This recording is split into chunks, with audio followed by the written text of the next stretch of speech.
torture, porteur de fourrure, complice de la torture, porteur de fourrure, complice de la torture. Beaucoup de gens mettent des manteaux avec des cols en fourrure, ils pensent que c'est du synthétique et souvent en fait c'est du vrai. Donc c'est pour les informer, de leur expliquer comment la fourrure est faite, c'est-à-dire que les animaux sont dépecés vivants la plupart du temps et des fois ils sont assommés, donc électrocutés.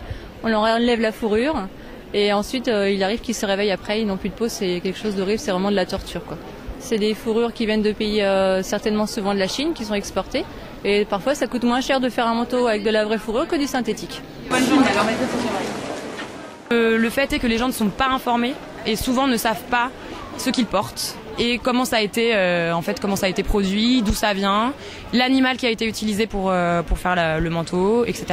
Alors maintenant en fait ce sont souvent des fourrures qui se retrouvent sur les accessoires, donc sur les bordures de capuche, maintenant c'est la mode, les petits accessoires, même les jeux pour animaux. Il y a un énorme commerce qui continue à exister en Chine surtout, de chats et de chiens. La France a aussi des élevages de visons, beaucoup. Et puis voilà, comme ça redevient à la mode, c'est un commerce qui chaque année augmente de 10%.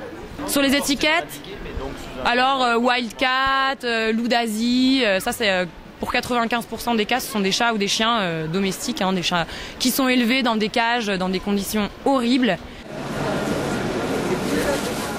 Derrière, il y a quand même les animaux qui sont sans voix et si nous, on n'est pas leur porte-parole, personne ne sera leur porte-parole et qu'il y a trop de trafic et que c'est pas assez réglementé.